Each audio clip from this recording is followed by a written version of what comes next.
Hello everyone, welcome to our new video.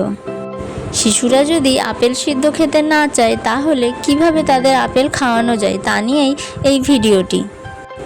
আমার মেয়েও apple খেতে পছন্দ করে, কিন্তু যদি সিদ্ধ করে দেওয়া হয় তাহলে তখন দেখেছি সে খেতে চায় না। অল্প একটু খাওয়ার পরেই কেমন বমি বমি ভাব চলে আসে, তখন আর খাওয়ানোই যায় না। মেয়ে যখন আপেল সিদ্ধ করে দিলে খেতে চাইছে না, তখন ভাবলাম অন্যভাবে খাইয়ে দেখা যাক যে খেতে চায় কি না। তখন অন্যভাবে বানিয়ে খাওয়ানোর চেষ্টা করলাম, দেখলাম ভালোভাবেই সেটা খাওয়ানো যাচ্ছে কোনো অসুবিধা ছাড়াই। আমি আমার মেয়েকে সকালে ব্রেকফাস্টে আপেল গ্রেট করে নিয়ে তারপরে পরিমাণ মতো ছাতু মিশিয়ে খাইয়ে দিই, আর সেটা খেতে পছন্দও করে। কোনো রকম রান্নার ঝামেলা ছাড়াই খুব সহজে ব্রেকফাস্টটা রেডি হয়ে যায়, আর খেতেও খুব পছন্দ করে। সব দিন তো দেওয়া হয় না, কিন্তু মাঝে মাঝে এটা আমি করে খাওয়াই। একই রকম খাবার বাচ্চাকে সবসময় দিলে সে হয়তো খেতে পছন্দ নাও করতে পারে, বোর হয়ে যেতে পারে। সেজন্য একটু অন্যরকম খাবারও দিলে তারা পছন্দ করে।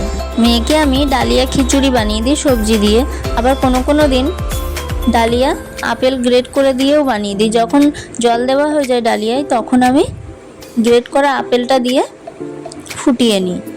আমি যদি আপেল শুধু সিদ্ধ করে তাকে না দিয়ে কোনো কিছুর সাথে মিশিয়ে সিদ্ধ করে দিলেও সে খেয়ে নেবে, কিন্তু এমনি দিলে খাবে না।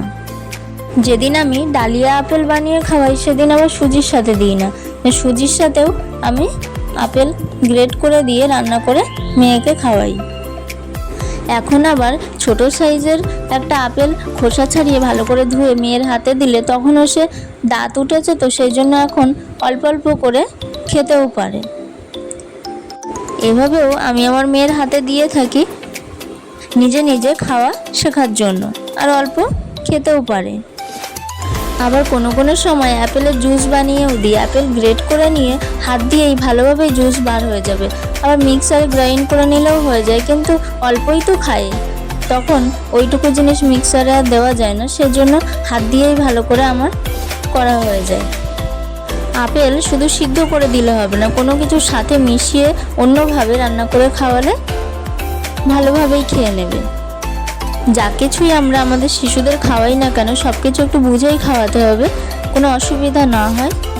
আমি যে চাইলে স্পেশালিস্টকে দেখাই মেয়েকে, তো তিনি বলেছেন যে আমি এভাবেও খাওয়াতে পারি, যদি তার কোনো অসুবিধা না হয় সেই বুঝেই খাওয়াতে হবে। আমি যেভাবেই ইচ্ছে খাওয়াতে পারি, কিন্তু যদি কোনো অসুবিধা দেখি তাহলে একটু অন্যভাবে খাওয়ানোর চেষ্টা করতে হবে। আমি আমার মেয়েকে এভাবেই আপেল খাওয়াই, আর কোনো অসুবিধা হয় না, ভালোভাবেই খেয়ে নিতে পারে। যদি বাচ্চার কোনো অসুবিধা না হয় তাহলে এভাবে খাওয়ানোই যেতে পারে। আপেল সিদ্ধ না খেতেই পারে বাচ্চা, তাই তাকে যে খাওয়াবো না সেটা নয়, অন্যভাবেই খাওয়ানোর চেষ্টা করতে হবে। যে কোনো খাবার বাচ্চাকে খাওয়ানোর আগে নিজে খেয়ে অবশ্যই দেখে নেওয়া উচিত যে সে খাবারটা কেমন খেতে। আমরা সবসময় বলি বাচ্চা খেতে চাইছে না, কিন্তু সেই খাবারের টেস্টটা হয়তো ভালো নাও হতে পারে। সেই জন্য খাবারটা যদি আমরা অন্যভাবে বানিয়ে খাওয়াই তাহলে বাচ্চা খুশি মনেই সেটা খেয়ে নেবে।